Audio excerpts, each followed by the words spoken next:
A couple reminders before we get started. I'm currently working on grading stuff. It's all going well so far, so good job there. I will have grades posted most likely this evening for pretty much everything, but I will keep you all posted on that. Your third homework, I said I'd post it last night. I just posted it this morning a couple minutes ago. I was having some technological difficulties last night, so that should be up and running now. You will be able to do everything from that homework, if not after class yesterday, after class today. So you should be good to go with content there. There's nothing beyond what we will do or practice today that should be on that. And the large ALEX module reviewing your ALEX skills is due tomorrow at midnight. I know this one is a little bit hefty. The ones after this are much shorter and on new material. This one's only a little bit larger because it's over review for stuff you will need to know to do all the trig stuff with a little bit of new trig stuff in there. Does anyone have any questions on anything before I go ahead and get started?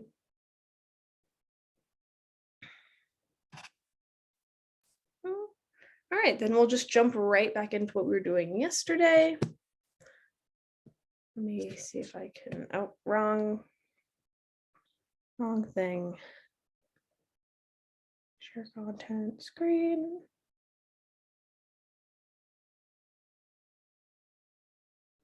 Okay. So if you remember, come on, load, there we go.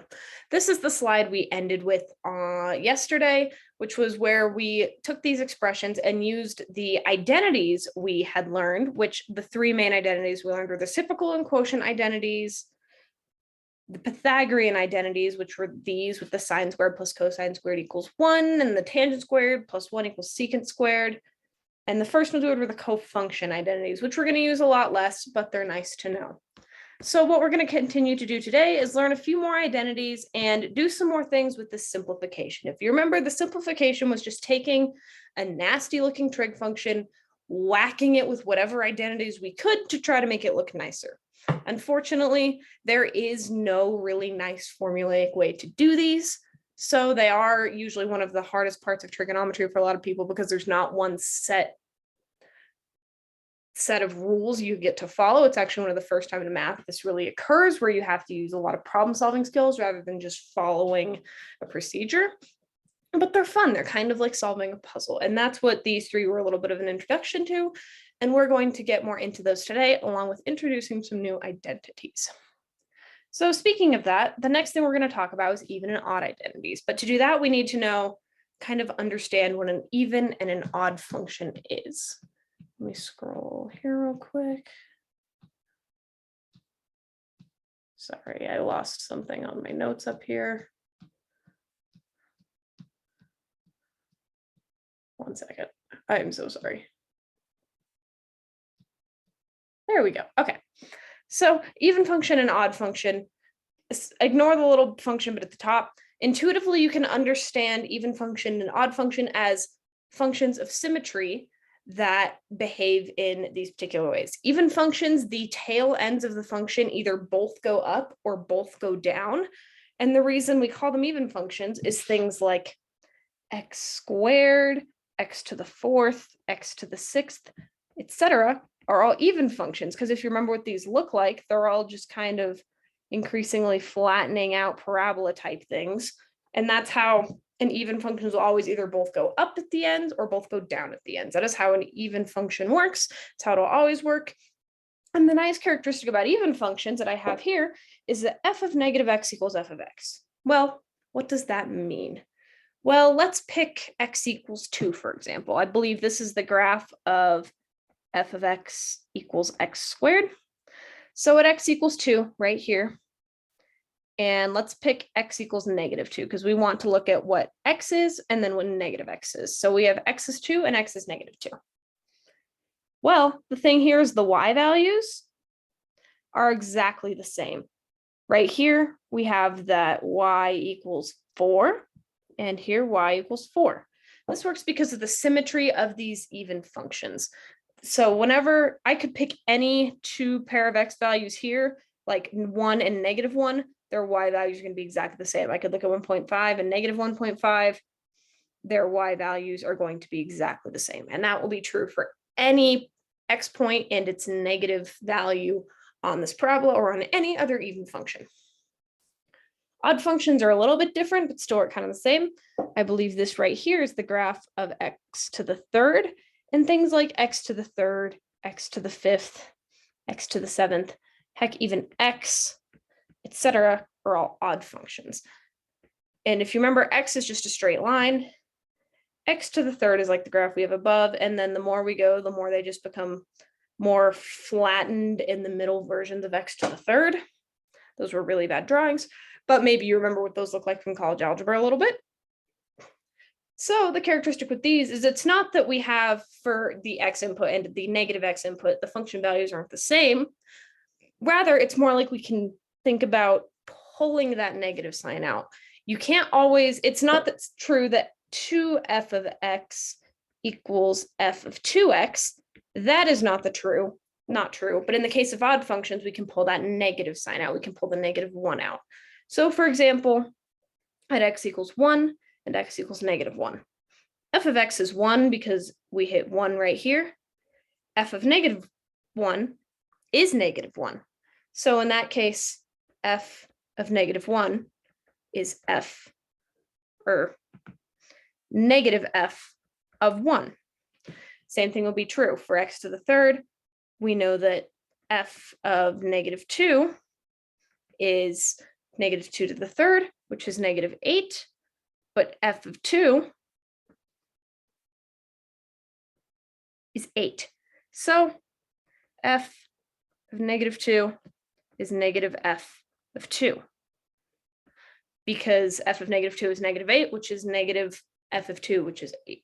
So just think about intuitively, even functions are going the same way. We will always be able to use this right here, and I will specify that for trig functions a little more on the next slide.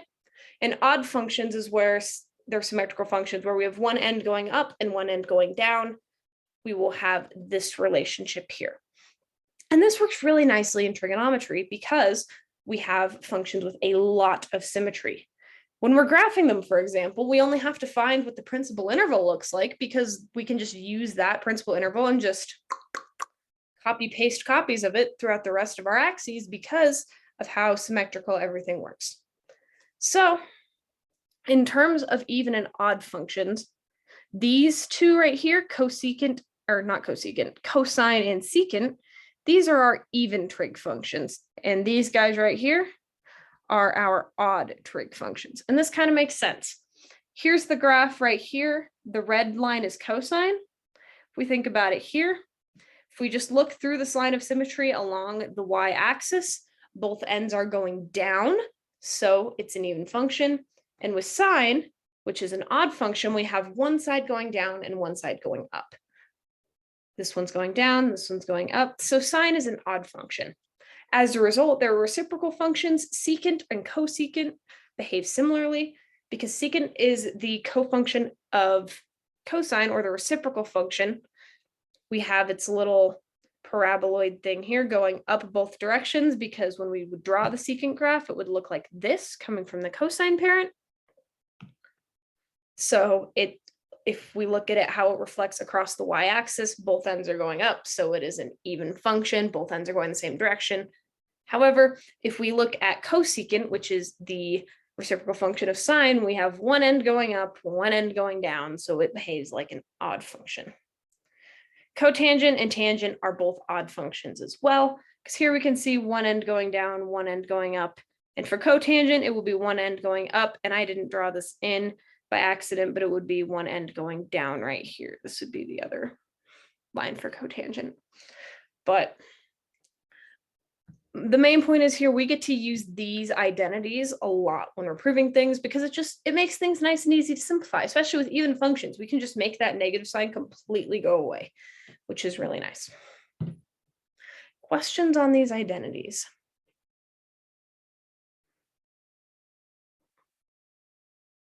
Okay, now let's try using them in practice a little bit. I want to find all solutions to this above equation. Okay, so this looks a little scary at first, but let's, instead of just thinking about the 2 theta over 3, because to me that's the really scary part, let's make it into something familiar. For the time being, I don't want to deal with this 2 theta over 3. I want to make it go away. It's ugly. I don't like what it's doing. I don't want to think about it. So instead, I'm going to just, let's pretend that 2 theta over 3, let's set it equal to alpha. Alpha is just a random constant. Alpha is the first letter of the Greek alphabet. It looks like a little fish. It's a Greek letter A, pretty much. I'm just going to call it alpha.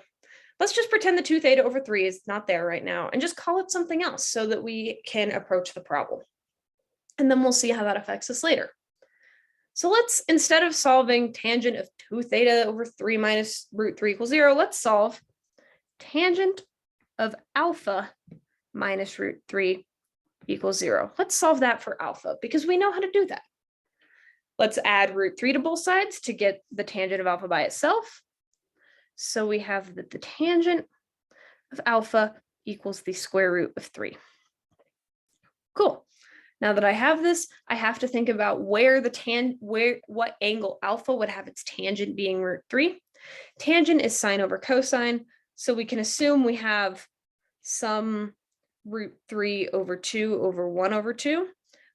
And root 3 over 2 would be the cosine of alpha, and 1/2 would be the sine of alpha, plus or minus, because our tangent is positive, and we remember how our quadrants work, like this. We know we need our sine and our cosine to be of the same sign, which happens in quadrants 1 and 3. So this happens when we have these values in quadrants 1 and 3. Cosine is root 3 over 2, right? And sine is 1/2 right here. Remember from your unit circle, this angle is pi over 6. Similarly, it happens down here where our cosine is negative root 3 over 2 and our sine is negative 1/2. This is a 7 pi over 6. Oh my God, no, I switched these. I'm so sorry. This should be a sine in the numerator and a cosine in the denominator. I'm so sorry. So those are not the angles because that would be the angles if we were looking at sine and cosine. Instead, we want the sine to be root 3 over 2 and the cosine to be 1/2. That would happen here at pi over 3 and 4 pi over 3. Sorry, I messed that up. Any questions on that? Tangent is sine over cosine, not cosine over sine. That was my bad. It feels like a Monday. Anyways, okay, so we know that these are our solutions for alpha. So we know that alpha, because the tangent of alpha has to be root 3, alpha in the principal interval, at least, is pi over thirds and 4 pi over thirds. Okay, I'm going to go one step further and think about, now what are the general solutions to alpha? This is where we would add any integer multiples of these things. Well, we can think about, okay, pi over thirds, we need all angles coterminal to that. So we go 2 pi around and then 2 pi around and then 2 pi around. Same with 4 pi thirds. To get all angles coterminal, we could go 2 pi around and then 2 pi around and then 2 pi around. But like we talked about yesterday, we can simplify this a little bit. Because these are only pi apart from each other, they form a nice straight line. We can jump pi here radians and then another pi radians and then another pi radians. So we can write this as one equation. We don't need to write it as 2 separate equations. How would we do that? Well, we could say that alpha is pi over thirds. And then if we think about needing to jump pi to the next angle and then pi to the next angle and then pi to the next angle, we know that it's going to be pi times any integer, any positive or negative whole number. And if you remember how we wrote integers, we just said that k, our little variable, was an element of the integers. That is how we indicate to the reader what k is. This is supposed to be a plus sign. Okay, so now that we have what that is, cool, we solved for alpha, but that's not what the problem wants. We want what theta is. So how do we do that? Well, if you remember at the top, we said that alpha was equal to 2 pi thirds, or 2 theta over 3.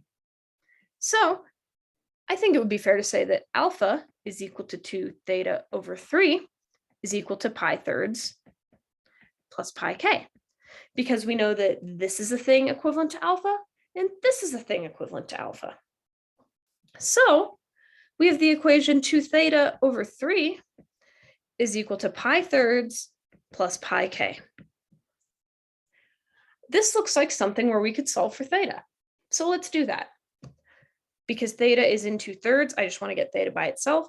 So I'm going to multiply both sides of the equation by 3 to get that 3 out of the denominator. And when we do that, we have to multiply both terms on the left by 3. So what that would look like, we would have that 2 theta is equal to pi thirds times 3 is just pi plus 3 pi k. Because if you remember, when you multiply, especially when we multiply things that are being added, we have to distribute to every single added term. Cool, we're almost done. Now we just have to get theta by itself. Let's do that by dividing both sides of the equation by 2. This gets us that theta is equal to pi over 2 plus 3 pi halves k, where k is an integer. And that is your final answer.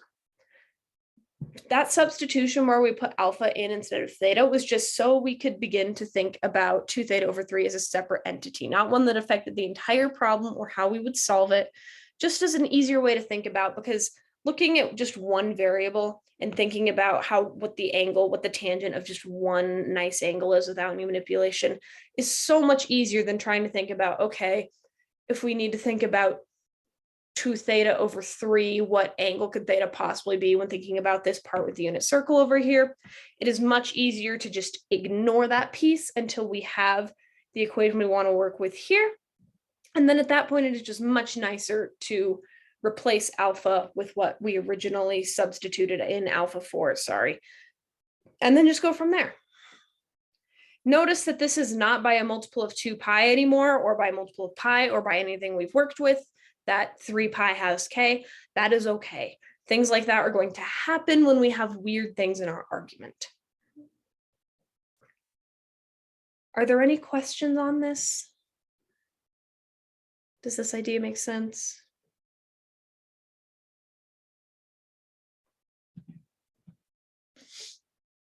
Okay, then let's try another one. Instead of finding all the solutions this time, we just want the solutions in the interval 0 to 2 pi, which we're familiar with. So let's do that. We want to solve the 2 sine of 4x minus the square root of 2 equals 0. So I don't like 4x. 4x is uncomfortable. I don't know what kind of angle 4x looks like. So just to begin, I'm going to say that 4x equals alpha. I don't want to deal with x. I don't want to deal with that multiple in front of it. So I'm just going to play with alpha for now. So we now want to solve 2 sine of alpha minus square root of 2 equals 0. Adding a square root of 2 to both sides, we get that 2 sine of alpha is equal to the positive square root of 2. And dividing both sides by 2, we get that the sine of alpha is equal to root 2 over 2. So we want to find angles alpha whose sine is root 2 over 2, i.e. we want to find angles whose y-coordinate on the unit circle is the square root of 2 over 2. Drawing my little unit circle here because that helps sometimes. The y sine is the y value, so I want positive root 2 over 2 here and positive root 2 over 2 here. Even if we know our angles on the unit circle, it really helps to draw a picture of what that looks like sometimes. I know that happens here and here, and just by drawing my visual, I remember that this happens at pi 4th radians and 3 pi 4th radians. So for this equation, I know that alpha equals pi over 4 and 3 pi over 4. Now, I know it's really tempting to stop at this point and just to say, okay, we have this. So then alpha equals 4x equals pi over 4 and alpha equals 4x equals 3 pi over 4, and then just solve these two equations. Because we don't want all the solutions. We only want 0 to 2 pi, right? So we just need to solve these two equations. Do not do this. You will see why in a minute. Do not do this. Even if for things where we need to make, whenever we need to make a substitution like this, even if it just says it wants things in the principal interval, you need to keep going. And you'll see why in a minute. So let's keep going. Let's write the solutions for alpha in general form. So that would be alpha equals pi over 4 plus 2 pi k. And I'm not going to write that k is an integer yet because I'm not to my final answer. I don't really care. This is just your work to get to your answer. but alpha also equals 3 pi fourths plus 2 pi k. I had to leave these as two separate equations because there is no nice way to jump from terminal array to terminal array using only integers. Okay, so now that I have these, let's do the next step of substituting 4x back in for alpha and seeing what our final equations are. So we get that alpha is equal to 4x is equal to pi fourths plus 2 pi k. Also, 4x is equal to 3 pi fourths plus 2 pi k. Solving these, I want to divide both sides by 4 on both of these equations. I get that x is equal to pi over 12 plus pi over 2, because 2 pi divided by 4 is pi over 2. Okay. Or nope, I did that division wrong. This would be pi over 16 plus pi over 2k, and x equals 3 pi over 16 plus pi over 2k. All I did here was divide both sides of the equation by 4, divided that by 4, 4, 4. And that's what we're left with. Okay, so we now need to use these equations to get all of the solutions. So what I like to do for this is kind of draw a table. Because if we think about it, we know that pi over 16 and 3 pi over 16 are going to be two of our solutions because they're the base solutions in the principal interval we're using to start building this. But what if we think about pi over 16 plus pi over 2? That's 9 pi over 16. Even though we wouldn't include the first 2 pi k over here when we were solving for alpha, we need to include it over here because 9 pi over 16 is still in the principal interval. It is a solution to this equation, the one that we wanted to solve all along, that is still in the principal interval. So what I like to do for this is draw a table of my values that I'm going to plug in for k and just start plugging them in, seeing which solutions are in the principal interval so I know all of my solutions. So we're going to be working with the equations pi over 16 plus pi over 2k and 3 pi over 16 plus pi over 2k. And if you think about it, pi over 2 is just equal to 8 pi over 16. That's going to be the fraction I'm going to be adding to pi over 16 every time.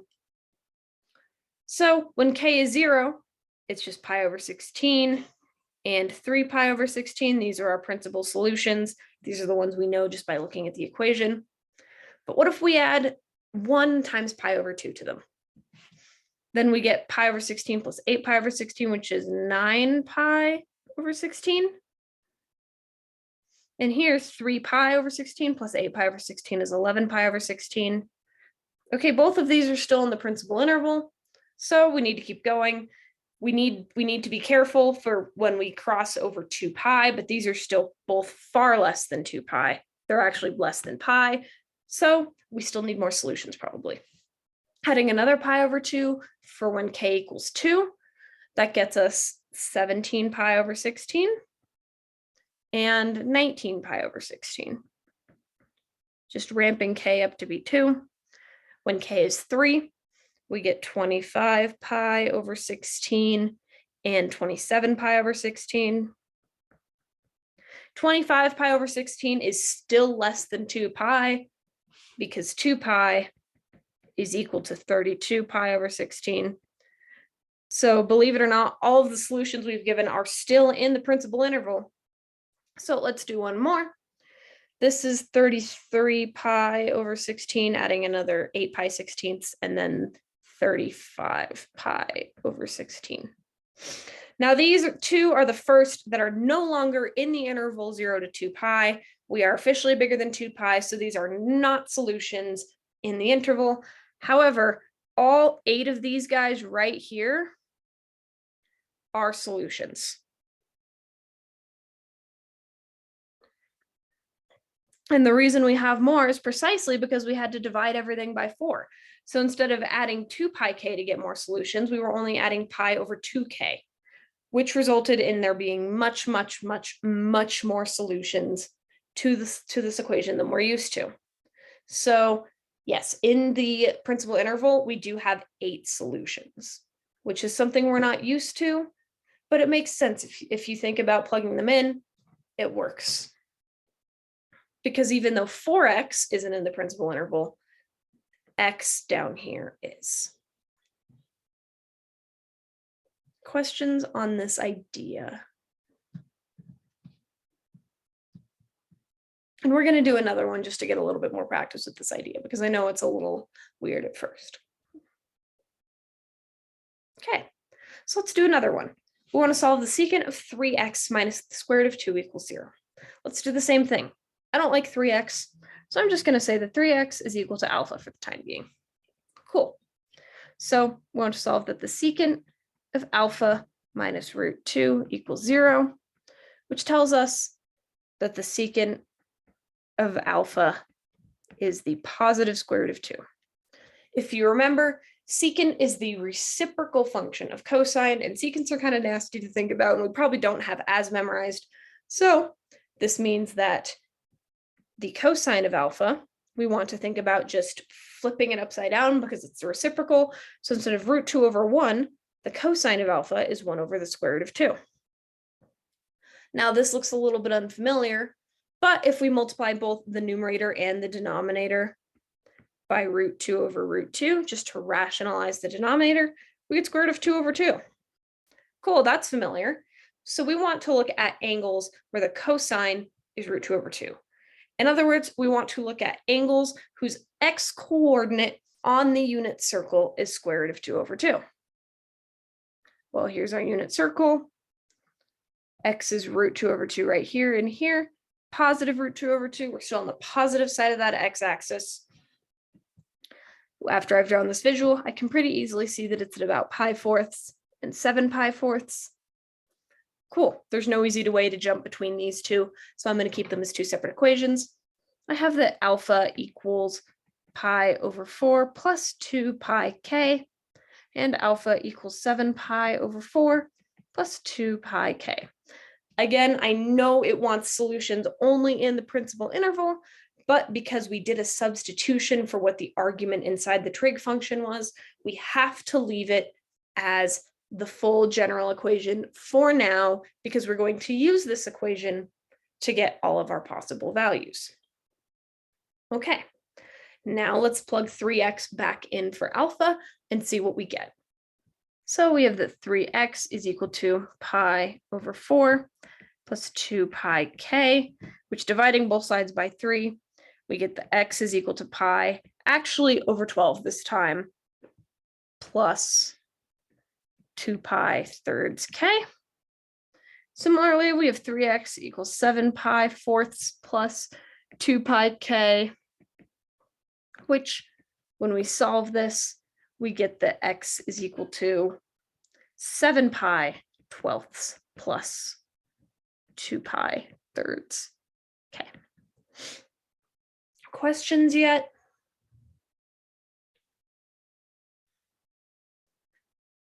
All we did was find the general solution, plug 3x back in for alpha because we made that substitution up here, and then solve for x. Okay, now let's use this equation for x to find all of the solutions in the principal interval. I'm going to set up another table like last time because it kind of helps to organize our thoughts. The 2 equations we're going to be working with are pi over 12 plus 2 pi thirds k. I'm going to make my common denominator now. 2 pi thirds is the same as 8 pi twelfths, just so I can add things really easily.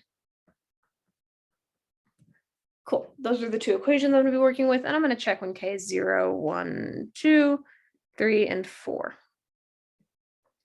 At k equals 0, this is just pi over 12, the principal solution, and this is just 7 pi over 12. When k is 1, this is 9 pi over 12. And I know these can be simplified, but I'm just going to leave them be for now so we can just keep plugging with it. And then down here, 7 pi over 12 plus 8 pi over 12 is 15 pi over 12. Adding another 2 pi thirds, we get 17 pi over 12 and 23 pi over 12. Again, neither of these are bigger than 2 pi yet. We are still in the principal interval. 17 pi over 12 is less than 2 pi, and 23 pi over 12 is less than 2 pi because 2 pi is equal to 24 pi twelfths, because 24 divided by 12 is 2. And neither of those, none of these are that big yet. So let's go another one. Pi over 12 plus 8 pi over 12 times 3 is 25 pi over 12. And then down here we get 31 pi over 12.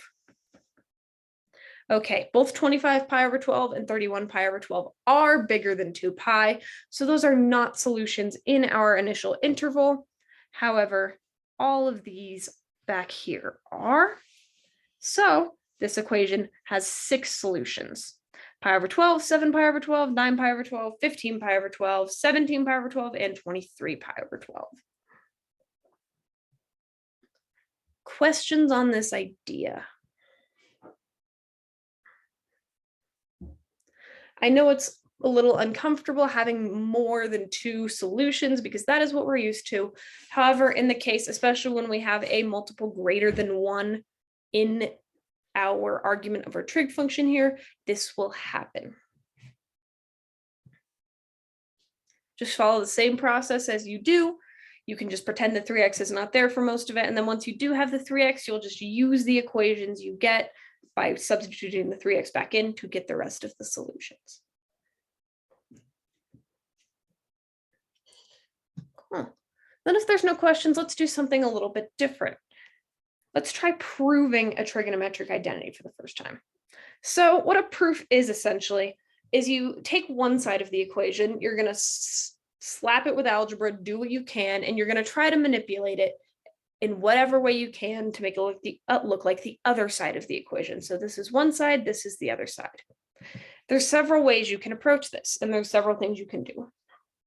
You can use trig identities to try to manipulate it as much as you can, seeing like the Pythagorean identities, the reciprocal identities, trying to attack it with those to see if you can make it look like you want to look like.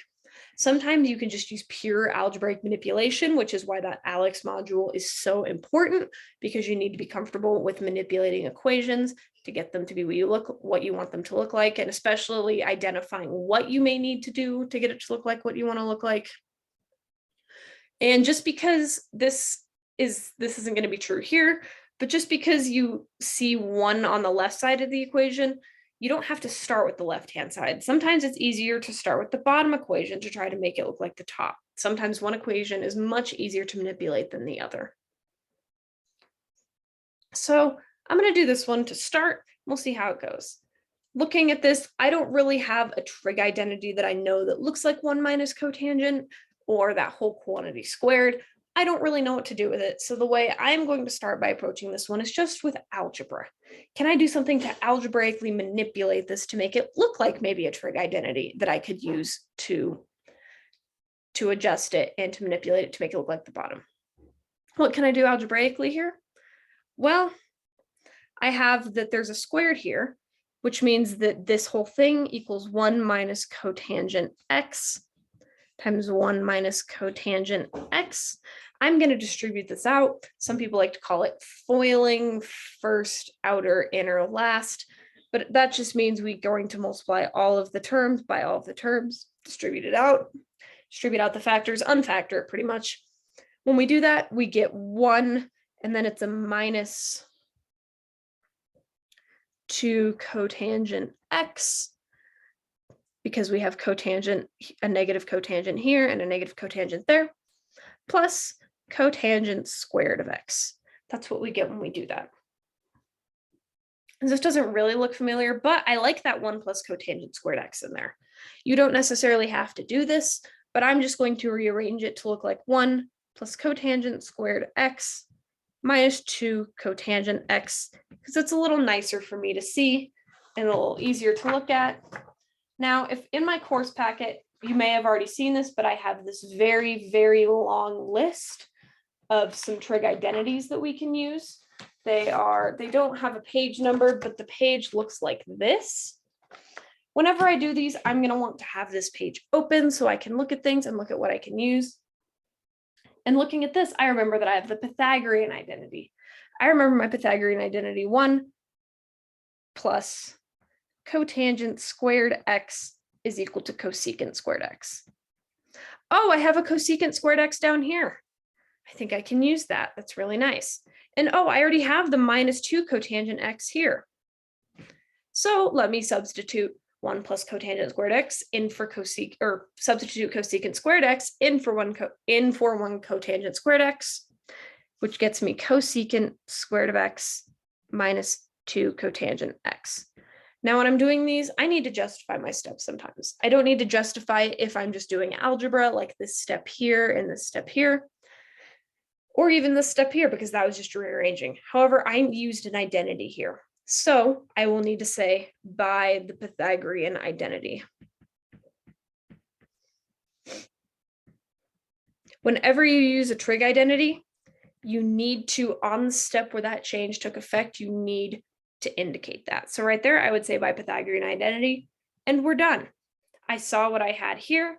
I didn't really know what to do with it at first, so I just started algebraically manipulating it. Then I noticed, hey, there's a -2 cotangent x down here, and I have a -2 cotangent x up here. I'm going to pull it out. What can I do with this piece now in order to make it look like cosecant squared x? I have the Pythagorean identity.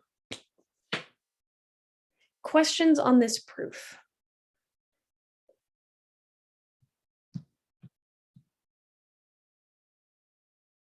Let's try another one then. Let's try a little bit more tricky one. I want to prove that the cosine of -x divided by 1 minus the sine of -x is equal to the secant of x minus the tangent of x. Now, like I said, it is not always easiest to just work forwards. It is not always easiest to work forwards. Sometimes it's easiest to start working backwards and then maybe go back to working forwards, or start working forwards and then working backwards. And sometimes it just depends on how you're thinking. And maybe once you manipulate it going backwards a little bit, you can like see what you're going to need to do going forwards. I think I'm going to start by working backwards a little bit because secants and tangents aren't really that pretty. And in the beginning, I need things to look like sines and cosines. So how can I turn things into sines and cosines? Well, if you remember, we had the reciprocant or reciprocal and the quotient identities.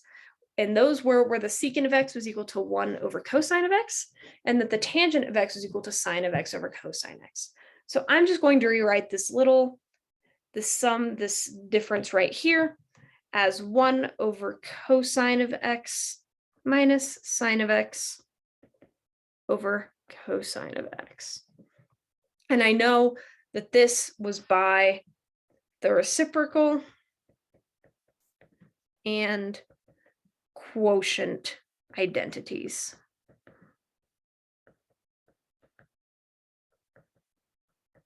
I'm going to indicate that on that line because I used them there. I need to indicate to the reader that that's what happened. But notice that I also can combine these two fractions. They have a common denominator of cosine. So I'm going to do that on the line above and just say that this is 1 minus the sine of x over cosine of x. Cool, we're getting somewhere. However, at this point, I don't really know what to do with this expression. It looks a lot more similar to what we need it to look like, but it's not quite there. And I also see some stuff we can do with our initial expression. So I'm going to do that and try to work forwards a bit and then see if I can kind of start to see how I can get this to look like the top thing. What identities could I use to get rid of these in the argument? Because there's no negative x's in the argument down here. If we remember, just a couple slides ago, we learned the even and odd identities, where we know that the cosine of -x is just the cosine of x because it's an even function, and the sine of -x is the negative sine of x just because it's an odd function. So I'm going to use those at the top just to get rid of those negative signs in our argument. That gets us, we have the cosine of x because the cosine of x is equal to the cosine of -x over 1 plus, because that negative sign turns into a negative sign of positive x plus sine x. And I used an identity here, so I have to say that it was by the even odd identities.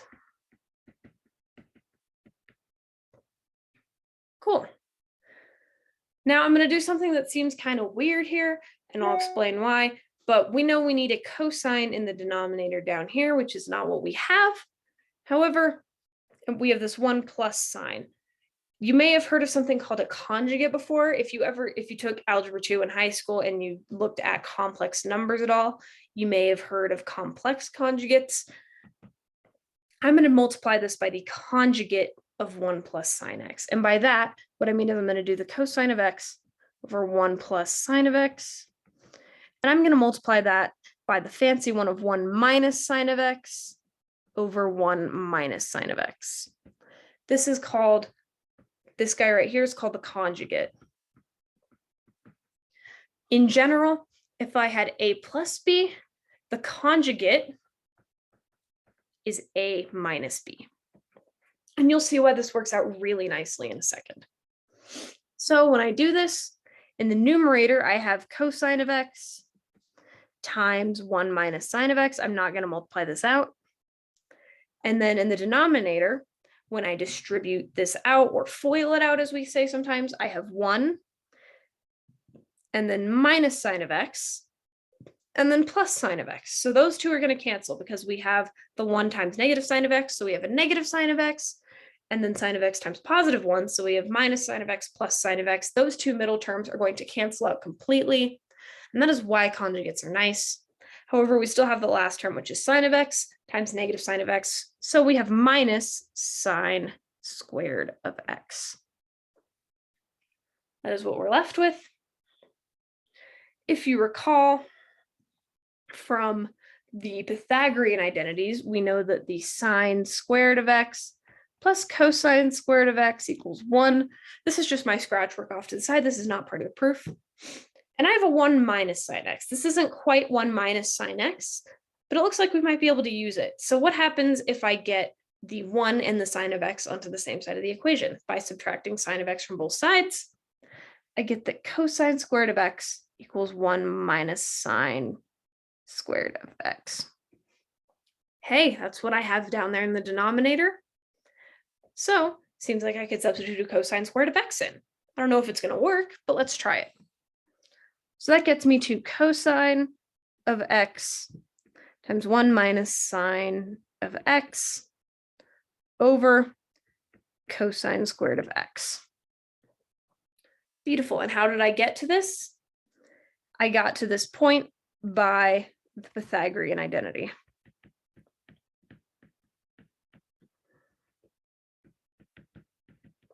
Now you may not see it right here, but we are actually done. Because what happened between this step and this step? Well, I have a cosine of x right here and a cosine squared of x down here. So I could cancel one. I could cancel this cosine completely, and that cancels one of the cosines in the denominator, which just leaves us with 1 minus sine x over cosine x in the denominator. And so this proof is actually complete. We started here. We got rid of the negative signs in the argument by the even odd identities. Then I multiplied by the conjugate of the denominator to try to make it look like something, because we can't really do anything with 1 plus sine of x, but we know we can do something with 1 minus sine squared of x. And multiplying by a conjugate gets us a nice expression like that with no middle terms, which is what we need to use Pythagorean identities. We can't have those middle terms in there. So multiplying by the fancy one of the conjugate really helped. That's not always super intuitive to see, but multiplying by conjugates is always a really good thing to try when you're stuck.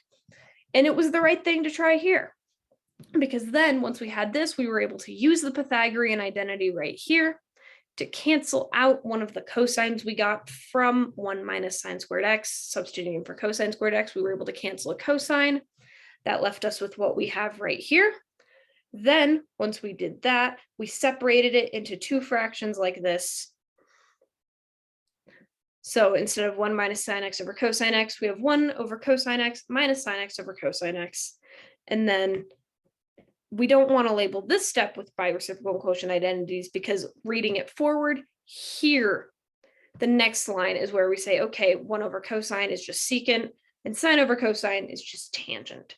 So it is actually the last line if we're reading the proof forward where we use those reciprocal identities. So make sure when you're doing your final write-up for these, you are making it so the reader can read it forward and checking your notes and making sure that where your labels are makes sense. So if you were doing this for a homework assignment or for an exam, you would have needed to label the by even and odd identities step, by Pythagorean identity, and by reciprocal quotient identities correctly. I only said that that was a conjugate there for you all because you may not have heard of the word before, and that's okay. We'll get more comfortable that you don't need to label that. You just need to label whenever you use a trig identity. You do not need to label your algebra. Like splitting this into 2 fractions here, you did not need to label that algebra. Questions here?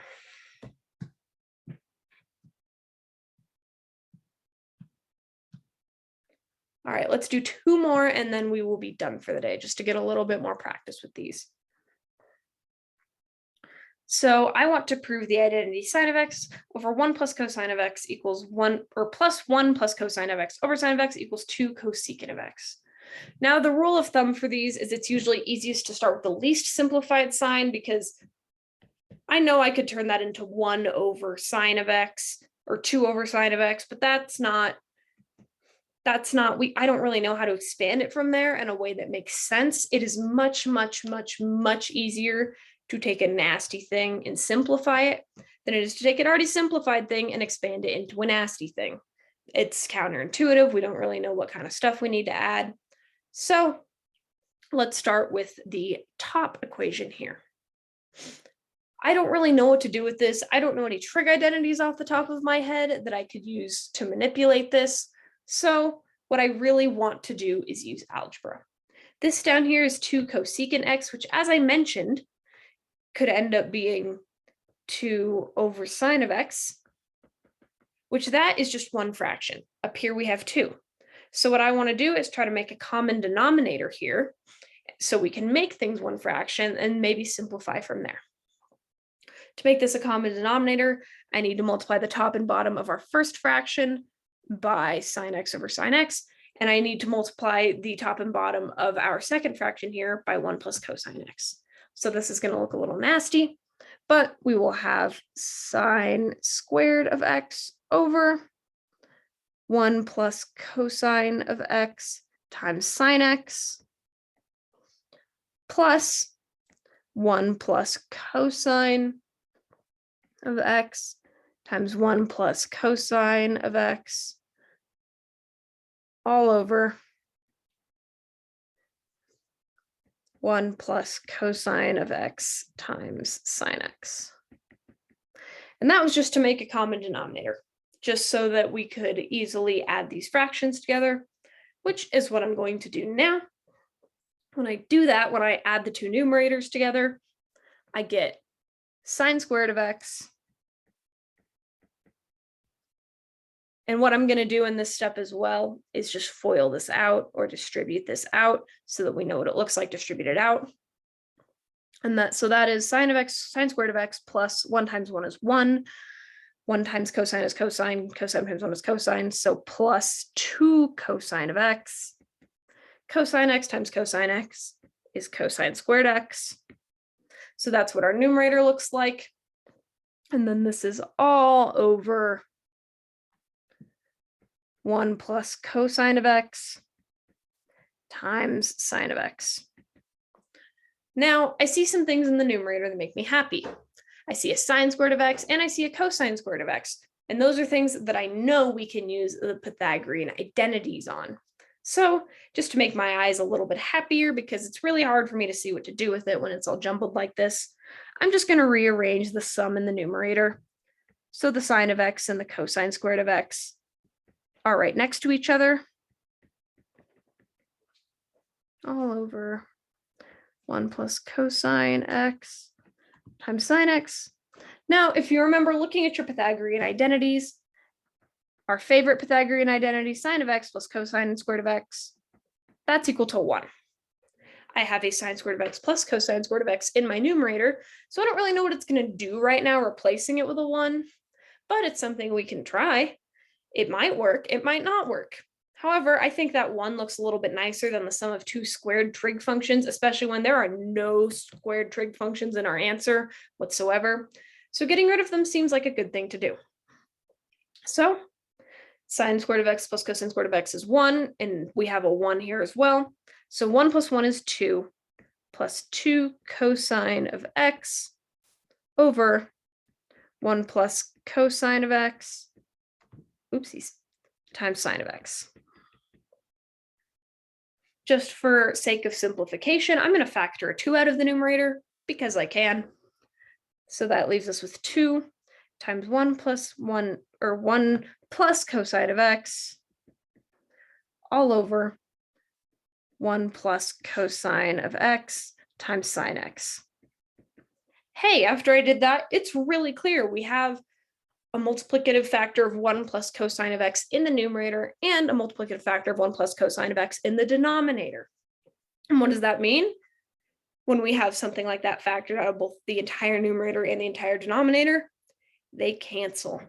So we're left with 2 over sine of x, which you can think about it also as 2 times 1 over sine of x. Hey, what's 1 over sine of x? It's cosecant of x. So we're done. This worked out really nicely once we used the Pythagorean identity and some other stuff to cancel things. We got what we wanted. It worked really nicely. That won't always happen with your first attempt because we don't know. We can't look at these and know immediately what identities we need to use. We're going to have to play around with them a bit.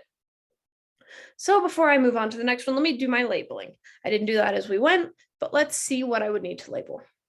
First step here, all I did was algebra. I just made a common denominator so I could add the 2 fractions. Nothing to label there.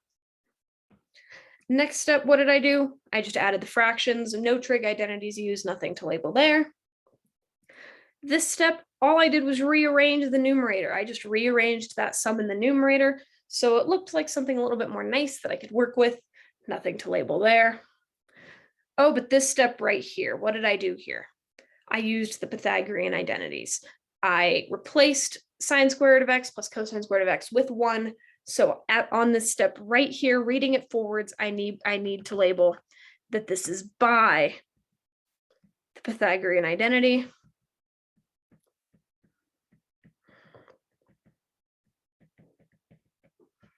Step after that, all I did was cancellation and factoring. And then the step after that, I have 2 over sine x equals 2 times 1 over sine x, which we get then is 2 cosecant x. Remember, even though this is something we've kind of thought of and been using very comfortably since very close to the beginning of the class, this is an identity, and it is by the reciprocal identity.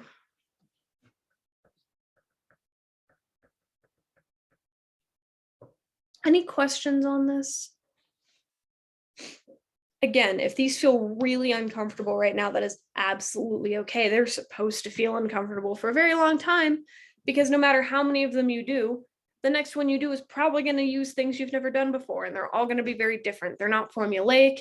You don't get to follow as much of a procedure as you do with the math you've been used to for most of your life, and that's why they're uncomfortable. But you can think of them as like solving a puzzle. You have a toolbox full of tools you can use to try to solve this puzzle. You have your algebra toolbox, you have your trig toolbox, and just trying and seeing what happens. It is perfectly okay if you don't get these on the first time, and that's actually good because you learn why it didn't work. And it may, especially those failed attempts, help you learn what you could do on the next one. So let's try one more, see how we do, and then I will let you all go for the day, and we will do some more on Thursday. And your homework that I just posted, there is one equation to solve, but most of the homework just involves practice with proofs and simplification. So you'll get some more practice there. So I want to prove the identity tangent to the third times secant to the 7th is equal to secant to the 8th minus secant to the 6th times secant x tangent x. Okay, this one looks a little scary. I don't really know what to do. But I see right off the bat, okay, this one looks a little bit more simplified already than this one. So I want to work with the one that's less simplified first, because that's where I may be able to make the most headway right away. Now, looking at that bottom one, I still don't really see any trig identities I could use. It's not the Pythagorean identity. It doesn't really match up with any of those cofunctions we did. I could attack it with reciprocal identities, but I don't really want to do that because I have secants and tangents here, and I have secants and tangents here. It doesn't really make sense to turn things into sines and cosines. However, looking at this chunk right here, I see things I can factor out. There is a common secant to the 6x in both of these terms. So I want to pull that out and see what happens. When I pull that out, if I pull a secant to the 6 out of the first term, it leaves me with secant squared. If I pull secant to the 6th out of the second term, I'm left with 1. And then secant of x times secant to the 6th of x is secant to the 7th of x times tangent of x. Cool, I already know I'm probably on the right track because I have a secant to the 7th in my destination and a secant to the 7th here. So that's a good indication that I'm probably on the right track. Now what? Ooh, this looks kind of familiar. Do you remember the trig identity or the Pythagorean identity tangent squared of x plus 1 is equal to secant squared of x? I remember that. That's not quite what we want. We have a tangent squared plus 1, but we have secant squared minus 1. So what happens if I get that tangent by itself by subtracting 1 from both sides? I get that tangent squared of x is equal to secant squared of x minus 1. So I have secant squared of x minus 1 right there, a secant squared of x minus 1 right here. Cool, I can substitute them with tangent squared x, which seems like a good idea because we have tangents in our answer. Doing that, we're left with tangent squared of x times secant to the 7th of x, tangent of x. However, these two are common terms. We can multiply tangents with tangents because we're allowed to do that. If we had a tangent squared plus tangent, we could not combine them because if you remember from when we did just like quadratic equations, you cannot add x squared and x. You can't do it, doesn't make sense. However, x squared times x equals x to the 3rd. So because we're multiplying, let's do that. This leaves us with tangent squared times tangent is tangent to the 3rd times x, and then times secant to the 7th times x. I'm done. That's exactly what we wanted in the beginning. That's what we're left with here. So this proof is complete. We're done. We don't need to do anything else. However, the last thing we need to do before we move on is just label our steps. So from here to here, did we use any trig identities? Nope. We just multiplied like terms. That's allowed. Or if you're reading it forward, it's like we took the tangent to the 3rd x and pulled it apart, which you can see why working backwards is easier because it's not intuitive right away to say, oh, I need to make that tangent to the 3rd of x a tangent squared and a tangent. It doesn't make immediate sense to just take the trig function and separate it into 2 like that. It made a lot more sense working backwards. However, this is still a legal step reading it forwards because math is legal both forwards and backwards. Okay, what about this step to this step? Okay, here we did use something. We used the Pythagorean identity to turn tangent squared of x into secant squared of x minus 1. So at this step, I need to label that it's by the Pythagorean identity.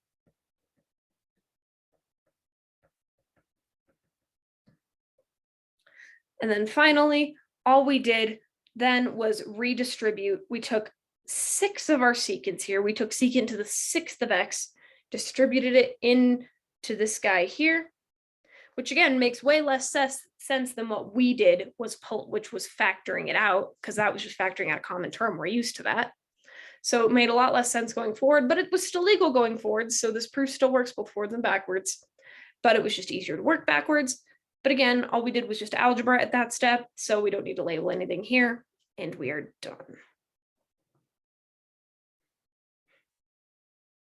Questions on these so far?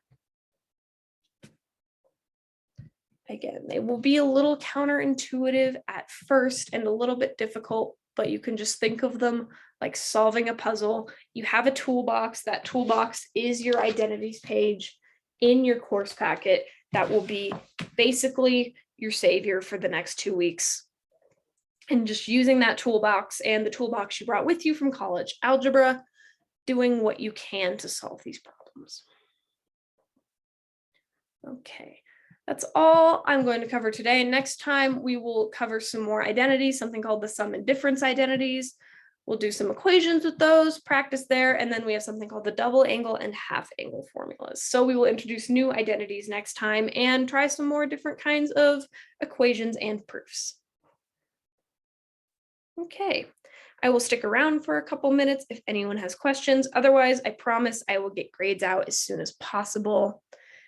But yeah, if nobody has any questions, I hope you all have a wonderful Wednesday, and I will see you all tomorrow.